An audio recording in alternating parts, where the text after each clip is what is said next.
sangat sulit untuk bisa bertahan di kondisi-kondisi seperti saat ini. Jadi teman-teman manajemen sahabat jamur juga memanfaatkan peluang ini, sebenarnya menjadi sebuah peluang sih Mbak. Artinya memang sebagian orang melihat ini sebuah kendala, tapi teman-teman melihat ini sebuah peluang di mana untuk mengasah manajemen dari segi bagaimana sih pemasaran secara online, bagaimana sih menarik minat atau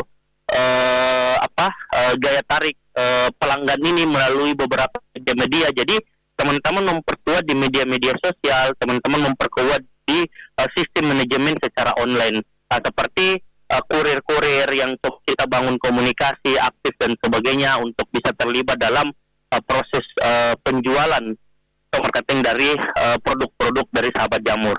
Selain itu kita juga mencoba membangun kemarin itu namanya Jamurin Outlet. Jamurin Outlet ini yang memang proses bukan tempat nongkrong tapi di mana pelanggan memudahkan pelanggan dalam hal mengakses produk-produk kita. Jadi yang awalnya dalam bentuk frozen food itu kita coba salurkan dalam bentuk outlet yang bisa disajikan secara langsung. Jadi masyarakat bisa pesan dan sebagainya baik secara online maupun secara langsung di outlet-outlet yang tersebar di beberapa lokasi yang ada. Mungkin begitu Mbak. Jadi kita diperkuat dari segi sistem atau manajemen dari sahabat jamur, sistem penjualan secara online. Sekarang jumlah outletnya sudah berapa nih, Bagaimana? Kalau untuk saat ini karena kita baru launching beberapa bulan yang lalu, itu sudah alhamdulillah sudah ada 2. Untuk di Makassar itu baru 1 di wilayah Dayak, Pacarakan, dan 1 juga ada di Parepare di wilayah kota, sekitar kota. Ya. Seperti itu. Ya, jadi kalau pada dasarnya ini kan bicara soal manajemen ya, tapi yang pasti adalah keterlibatan bahan juga nih, bahan yang ada untuk pengelolaan. Meski mungkin manajemen sudah menyiapkan segalanya, tetapi kalau sumber atau bahan yang digunakan untuk menjadi produk ini kekurangan. Nah, bagaimana untuk mengantisipasi? Karena kan masih di suasana yang PPKM yang saya maksud tadi, akses itu masih dibatasi begitu. Kalau kami sih malahan bahan itu bukan menjadi sebuah masalah, bahan baku. Yeah. Karena sistem yang teman-teman bangun itu memang social entrepreneur. Artinya kami membangun relasi secara sosial, membangun nilai-nilai sosial di mana petani-petani jamur yang tersebar di beberapa kabupaten. Malahan hampir semua kabupaten di Sulawesi Selatan itu ada petani jamur dan dia memiliki bahan baku. Ada baru kami meng-hire mungkin kalau saya katakan 100% itu kami baru meng-hire sekitar 10-15% saja petani-petani tersebut dalam hal menghasilkan bahan baku. Jadi di kafe kami memang ada budidaya, tapi budidaya ini menjadi site atau lokasi untuk masyarakat secara umum melihat bagaimana sih cara budidaya, bagaimana sih jamur itu dan sebagainya. Tapi kalau kita berbicara bahan baku itu kami disuplai dari beberapa petani-petani jamur yang tersebar di beberapa daerah seperti itu. Bahan baku menjadi sebuah persoalan untuk kami. Oh, jadi tidak ada masalah sebenarnya ya untuk stok bahan bakunya ya. Jadi Jadi yang ada di sana ini seperti laboratorium ya, tentunya ya, yang dimaksud tadi. Ya betul, itu hanya menjadi set percontohan bagi masyarakat ingin melihat bagaimana sih budidaya jamur dan sebagainya. Pasti dengan kapasitas itu tidak cukup untuk memenuhi kebutuhan kami. Itu pun kami bangun memang relasi secara bisnis melalui sistem itulah saya katakan tadi teman-teman menganut social entrepreneur. Jadi selain nilai ekonomi yang kami kedepankan, nilai sosial juga. Artinya di mana ada sahabat jamur di saat itu seberapa besar kontribusi kita terhadap masyarakat, terhadap petani-petani jamur yang ada di Sulawesi Selatan, seperti itu. Ya, jadi pada dasarnya ada juga yang memang sudah jadi sudah jadi petani jamur begitu ya. Tapi ada juga yang kemudian memang baru dikelola oleh Iwan dan teman-teman ya, untuk mengenalkan bagaimana membudidayakan jamur untuk digunakan sebagai produk kualitas terbaik untuk dikonsumsi begitu. Ya, karena kami melihat sebuah peluang itu sebenarnya kalau kita melihat rantai nilai manfaat dari usaha jamur ini, teman-teman pada umumnya petani-petani jamur banyak main di daerah hulu.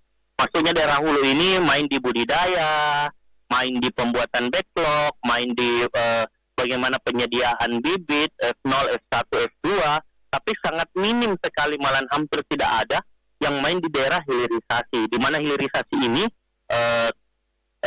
proses pengolahan yang ada di jamur itu sendiri.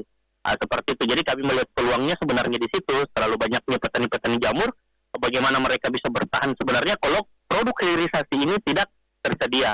Sama halnya seperti ayam potong kan begitu. Kalau memang tidak ada warung-warung yang bisa menyiapkan makanan-makanan seperti ayam bakar, ayam goreng, yakin dan percaya usaha ayam potong ini sangat sulit untuk bisa bertahan. Nah, kami coba main di hilirisasi ini untuk bisa menjamin keberlanjutan manfaat nilai dari jamur itu sendiri. Ya, termasuk juga begitu. Untuk termasuk juga memanfaatkan digital ya. Jadi arahnya jadi bisnis digital begitu ya. Betul. Itu yang sangat penting sebenarnya, Mbak. Di masa pandemi ini, PPKM ini memang manajemen dituntut bagaimana memanfaatkan media-media sosial secara promosi secara digital dan sebagainya. Begitu. Baik, cukup beberapa hal yang kita perbincangkan ya, waktu juga lah yang kemudian agak sulit kita ketemu lama-lama ngobrolnya ya. Iwan juga lagi sibuk begitu. Tapi yang penting adalah produksi jamur ini harus tetap dibudidayakan, dan pastinya juga kebutuhan masyarakat, apalagi kan sekarang memang baru dikelola produksinya ya, jadi otomatis stoknya juga masih cukup banyak. Tapi ketika semua sudah mulai paham dengan kebutuhan dan kualitas produksi ini, sepertinya juga memang harus semakin giat ini untuk mengedukasi petani jamur untuk semakin banyak memproduksi begitu, Iwan. Ya, jadi harus seimbang, hulu hilirnya ini harus memang seimbang, Mbak. Artinya apabila memang hilir ini menjawab permasalahan-permasalahan yang di hulu, malah hulu juga harus bisa menjawab permasalahan-permasalahan yang ada di hilir. Seperti itu. Inilah yang kurangnya kita di jamur yang ada di Sulawesi Selatan. Kayaknya teman-teman banyak main di hulu, makanya kita coba mengedukasi, karena jujur sahabat jamur ini membentuk dan mencari pasar sendiri, menciptakan pasar sendiri.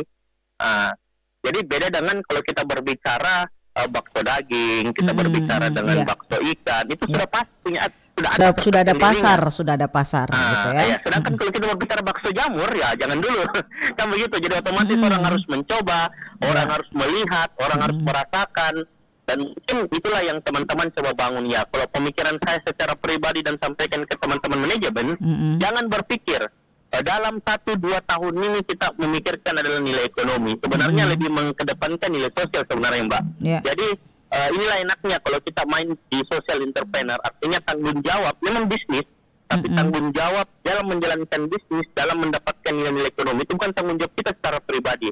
Contoh sahabat jamur di hire dan dibantu oleh teman-teman dari PLN, Social Labar Tank.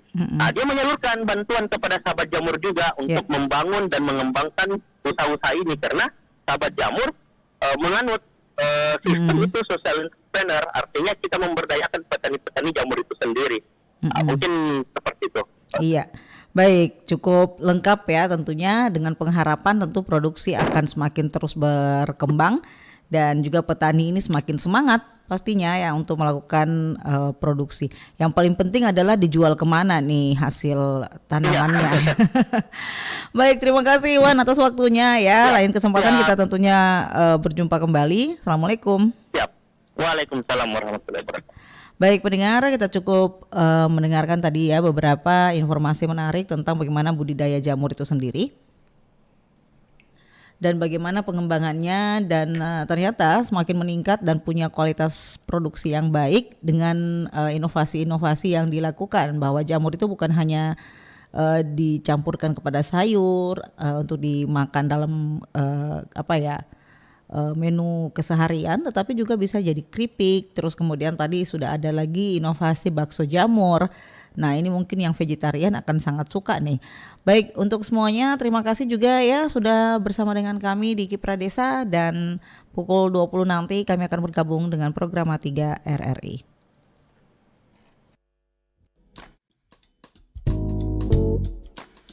Hey